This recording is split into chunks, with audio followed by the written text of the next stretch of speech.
High to all. அனைவருக்கும் வணக்கம் மக்களே. குரூப் 4 ஜாப் வாங்க எவ்வளவு ரூபா ஆகும்? இது ஒரு ஸ்டூடெண்ட் நம்ம கிட்ட கேட்ட கொஸ்டின். நேரடியாக நான் பதிலெல்லாம் சொல்ல முடியுமான்னு எனக்கு தெரியல. அந்த மாதிரி தவறான விஷயத்துக்குள்ளெல்லாம் போகவும் நான் விரும்பல. அதெல்லாம் தேவையற்ற ஒரு சில விஷயங்கள் டிஎன்பிஎஸ்சிலேயே தெளிவா கொடுத்துருப்பாங்க. எதையும் நம்பி ஏமாந்துடாதீங்கன்னு. ஆனா ரொம்ப ஈஸியா குரூப் 4 ஜாப் எப்படி வாங்கலாம் அப்படின்னு தான் நான் சொல்ல போறேன். ரொம்ப ரொம்ப சிம்பிள்ப்பா. நீங்க ரொம்ப கஷ்டமெல்லாம் பட வேண்டாம். டிஎன்பிஎஸ்சியில இப்ப நியூ சிலபஸ் பேஸ் பண்ணியே பாத்தீங்கன்னா சில விஷயத்த நம்ம சொல்லியிருக்கிறாங்க. என்ன அப்படின்னு கேட்டா, தமிழ்ல இருந்து மட்டுமே 100 கேள்விகள் கேட்கப்படும். அந்த 100 கேள்வியுமே சில விஷயங்கள் 85 கொஸ்டின்ஸ் பாத்தீங்கன்னா உங்களுக்கு இலக்கணம். மிச்சம் இருக்கக்கூடிய இந்த 15 கேள்வி பாத்தீங்கன்னா அப்படியே 6th to 10th வரைக்கும் இருக்கக்கூடிய புக்கு படிச்சா போதும். ரைட்டா? இதுக்கு நீங்க பழைய புக்கும் படிக்கணும், ஓல்டு புக்கும் படிக்கணும், நியூ புக்கும் படிக்கணும். இலக்கணத்துல என்னென்ன உதாரணம் கொடுத்துருக்காங்க, எடுத்துக்காட்டுகள் இருக்கு, எல்லாத்தையும் நீங்க படிச்சுதான் ஆகணும். அதுக்கு என்ன பண்ணணும் அப்படிங்கிற ஸ்ட்ராட்டஜி எல்லாம் நான் ஆல்ரெடி சொல்லியிருக்கேன். ரைட். அடுத்தது மேக்ஸ். மேக்ஸ்ல நீங்க நல்லா பண்ணீங்கனாலே போதும். 25க்கு ஒரு 25 இல்லைனா கூட அட்லீஸ்ட் நீங்க பாத்தீங்கன்னா 22க்கு மேல எடுத்துக்கிட்டீங்கன்னா கன்ஃபார்மா கிளியர் பண்ணிடலாம். சரி, நிறைய பேருக்கு கஷ்டமா இருக்கக்கூடியது ஜிகே தான். அதுக்காக தான் நான் ஜிகேக்கு என்ன என்னால செய்ய முடியுமோ அதை நான் செஞ்சுக்கிட்டு இருக்கேன்.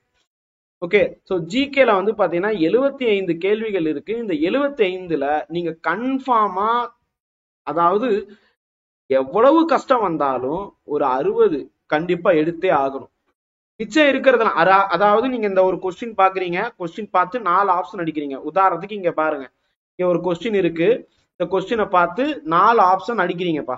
இந்த 4 ஆப்ஷன் இருக்கு. இந்த 4 ஆப்ஷனுமே உங்களுக்கு சரியா தெரிஞ்சது. சார் இந்த கொஸ்டின் ஈஸியா இருக்கு சார், அப்ப இந்த கொஸ்டின் நான் காமிக்கிறேன். இந்த கொஸ்டின் என்ன பண்ணுவீங்க? ஓகே, இப்போ இந்த கொஸ்டின் பாக்குறீங்க. இந்த கொஸ்டின் பார்த்துட்டு 100% உங்களுக்கு இதுக்கு ஆன்சர் தெரியும் அப்படின்னு நீங்க அடிப்பீங்க பாத்தீங்களா? அதை தான் கால்குலேட் பண்ணணும். அதைத்தான் நான் 60ன்னு சொல்றேன். புரியுதா உங்களுக்கு?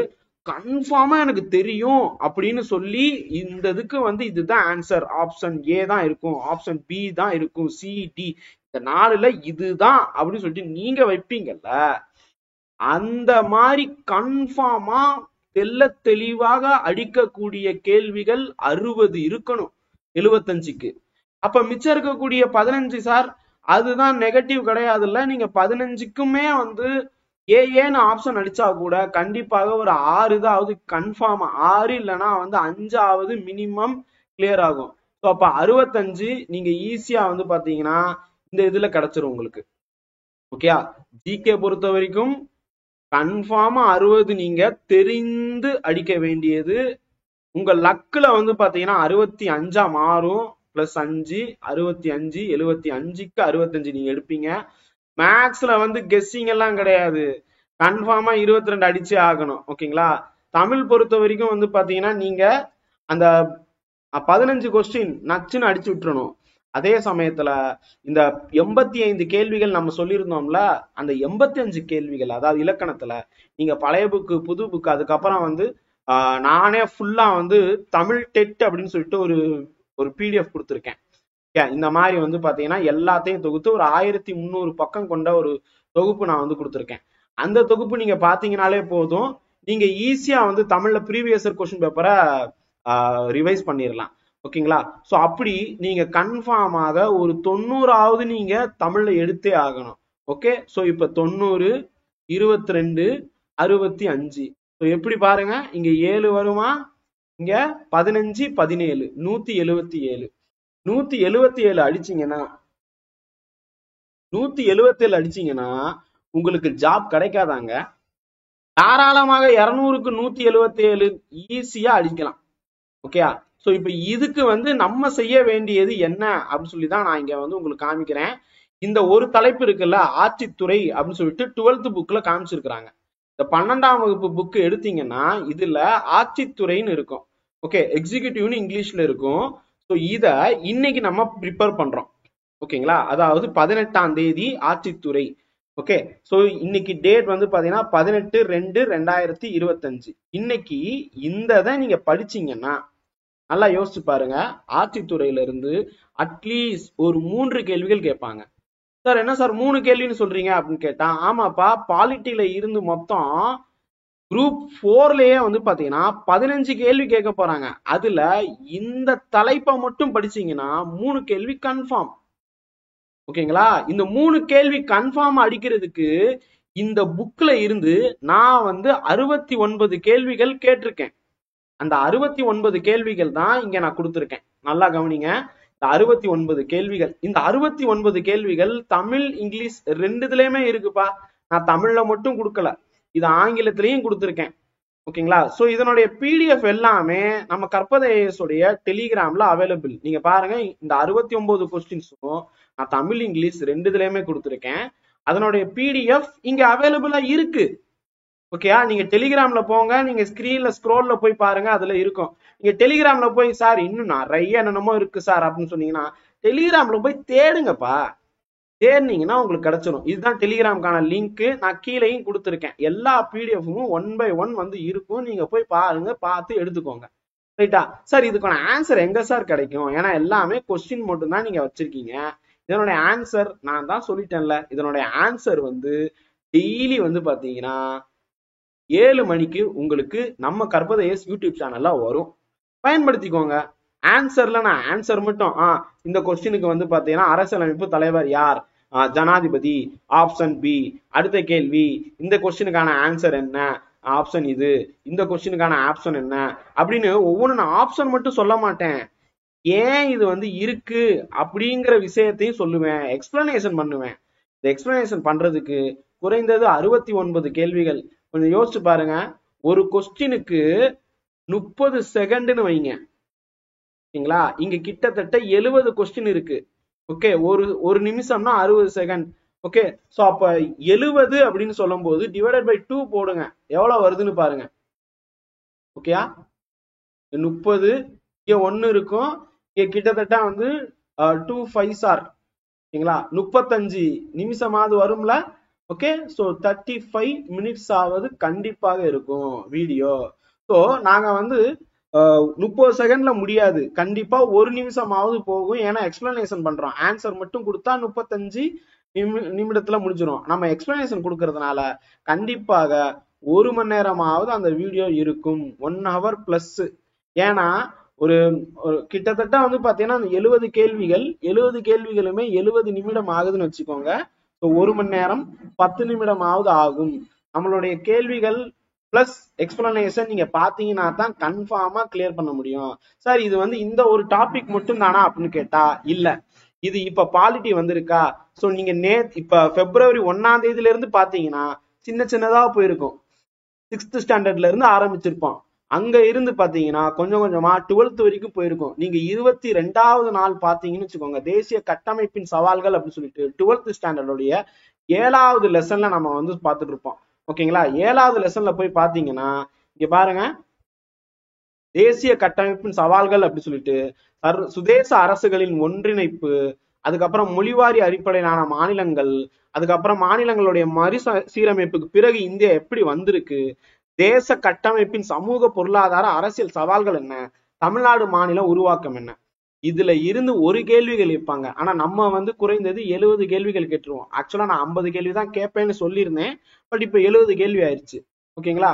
சோ இப்ப எப்படி பார்த்தாலும் இந்த 100 நாள்ல 22 நாட்கள் இருக்கா, இந்த 22 நாள்ல ஒரு 1600 கேள்வியாவது படிச்சிருப்பீங்க. இந்த 1600 கேள்விகள் பாலிட்டியில இருந்து மட்டுமே படிச்சிருப்பீங்க. இந்த 1600 கேள்விகள்ல இருந்து 15 கேள்விகள் நிச்சயமாக வரும். சார் கரண்ட் அஃபேர்ஸ் வராதா?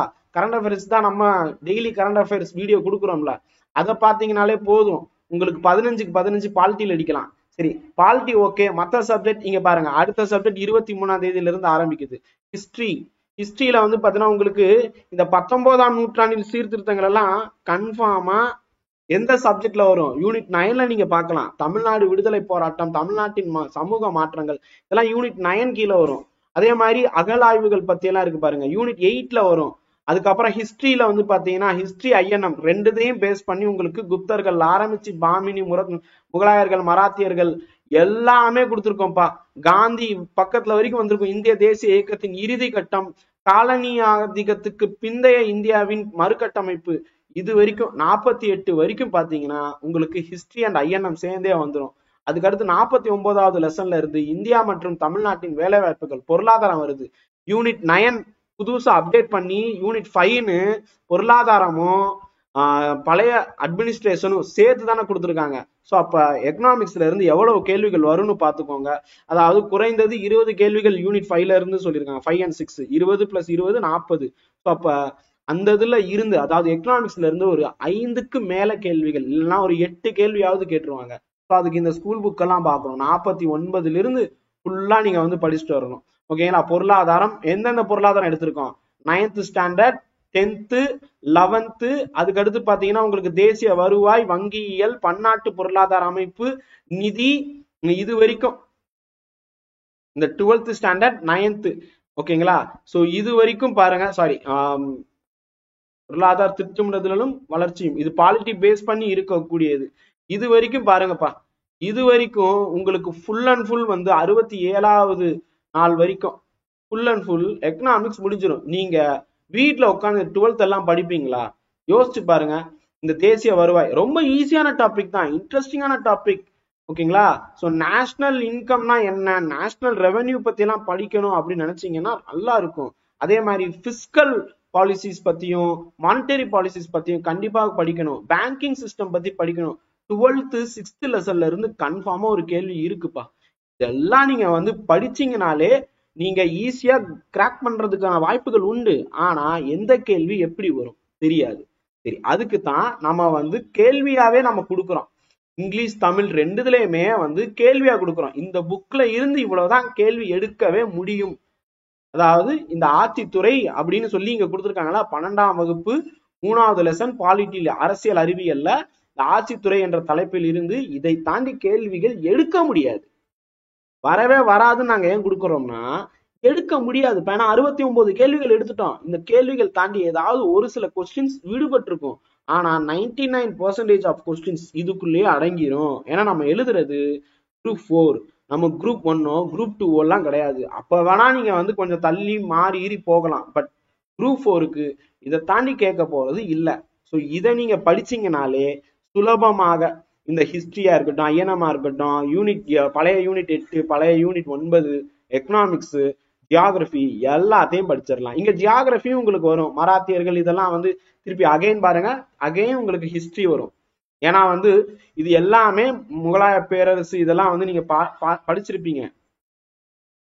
இதுக்கு முன்னாடியே வந்து பாத்தீங்கன்னா முகலாய பேரரசு இங்க வந்திருக்கும், இங்கேயும் மராத்தியர் வந்திருக்கும். அகைன் நம்ம விட்டுறக்கூடாதுங்கிறதுனால திருப்பி 7th லெசன், அதாவது சின்ன சின்ன ஸ்டாண்டர்ட்லயும் நம்ம பார்க்கணும். ஓகே, தமிழ்நாட்டின் கலையும் கட்டிடக்கலையும். ஓகேங்களா? சோ இந்த டாபிக் வரும். இந்தியாவின் தொழில் வளர்ச்சி எப்படி இருக்கு, இதுவும் நீங்க படிக்கிற மாதிரி இருக்கும். அதுக்கு அடுத்து பாருங்க எத்திக்ஸும் நீங்க படிப்பீங்க. ஓகே, இங்க வந்து 6th புக்ல இருந்து பேரண்டம் மற்றும் சூரிய குடும்பம் ஜியாகிரபி. அதுக்கு அடுத்து 10th புக்ல வந்து பாத்தீங்கன்னா லெசன் 1ல இருந்து 4 வரைக்கும் கண்டினியூவா படிக்கணும். அதுக்கு அடுத்து 6th வந்து பாத்தீங்கன்னா ஃபர்ஸ்ட் டேர்ம்ல ஒன்னு வரும். அதுக்கு அடுத்து வந்து அகைன் இந்த 5th தான் இப்படி கொடுத்துருக்காங்க. 5th 6th மாறிடுச்சு. ஓகே, சோ இதுவும் நீங்க படிக்கணும். அண்ட் வந்து இயற்கை பிரிவுகள் அண்ட் தமிழ்நாடு மாநில புவியியல், இந்த ரெண்டும் வந்து பாத்தீங்கன்னா உங்களுக்கு யூனிட் 8 9ல வந்து பாத்தீங்கன்னா கேட்டிருப்போம். அதாவது பழைய யூனிட் 5, சாரி புது யூனிட் 5, பழைய யூனிட் 9ல இது இருக்கும். ஸோ அப்ப இதுவும் கவர் ஆயிருது. ஓகேங்களா? ஜியாகிரபியும் ஃபுல்லா வந்துடும். அதுக்கு அடுத்து கலாச்சாரம் மற்றும் அரசியல் புவியியல். ஸோ இது வந்து 12th standard geography book. So அப்ப 12th ஜியாகிரபி நம்ம படிப்போம். சார் குரூப் 4க்கு இதெல்லாம் படிக்கணுமா? படிச்சா கேள்வி வருதுப்பா, நிறைய கேள்வி வந்துகிட்டு இருக்கு. நீங்க பார்க்கலன்னா அப்போ கொஸ்டின்ஸ் வரும் பாருங்க. அப்புறம் எத்திக்ஸ் புக்கு, தமிழ் பண்பாடு ஒரு அறிமுகம். அண்ட் வந்து பாத்தீங்கன்னா உங்களுக்கு தமிழ் இலக்கியங்கள் உணர்த்தும் வாழ்வியல் நெறிகள், தமிழர் கலைகள், இந்திய பண்பாட்டின் இயல்புகள், வேற்றுமையில் ஒற்றுமை, இதெல்லாம் வந்து உங்களுக்கு கண்டிப்பாக கேள்விகள் நிறைய. யூனிட் 8 பழைய யூனிட் 8 வரலாறு கலாச்சாரம் மற்றும் தமிழ் பண்பாடுல இருந்து இந்த கேள்வி எல்லாம் கேட்பாங்க. இதன் அடங்கிய 100 நாள், ஒரு நாளைக்கு வந்து பாத்தீங்கன்னா குறைஞ்சது நம்ம வந்து ஆவரேஜா ஒரு 80 கொஸ்டின் கேட்கிறோம்.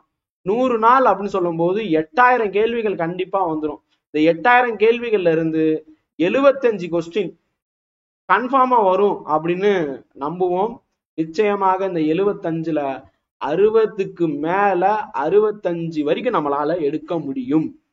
அண்ட் சொல்லப்போனா அதுக்கு மேலே வரும். ஏன் அப்படின்னு கேட்டா அவங்களால ப்ரெடிக்ட் பண்ணிட முடியும், எலிமினேஷன் மெத்தட்ல போக முடியும். அப்பவே பாத்தீங்கன்னா உங்களால அதிகமான மதிப்பெண் எடுக்க முடியும். இதுல கரண்ட் அஃபேர்ஸ் நீங்க சேர்த்து படிக்கும் போது, நம்மளுடைய இதுலயே படிக்கும் போது ஈஸியா கிராக் பண்ணிடலாம். இப்ப சொல்லுங்க, இப்ப நான் கேட்கிறேன், இப்ப சொல்லுங்க எவ்வளவு ரூபா செலவாகும் அப்படின்னு சொல்லிட்டு. குரூப் 4 ஜாப் வாங்குறதுக்கு நம்ம முன்னாடி ஒரு நண்பர் கேட்டிருந்தாருல்ல, சார் எவ்வளவு சார் ஆகும்? இப்ப சொல்லுங்க, குரூப் 4 ஜாப் வாங்க எவ்வளவு ரூபா ஆகும்? ரூபாலாம் கிடையாதுங்க. இங்க குரூப் 4 ஜாப் வாங்குறதுக்கு இப்போதைக்கு 140 நாட்கள் நீங்க செலவு பண்ணணும். 140 நாள் செலவு பண்ணுங்க, உங்களுக்கு குரூப் 4 வேலை கிடைக்கும். அவ்வளவுதான், சிம்பிள்.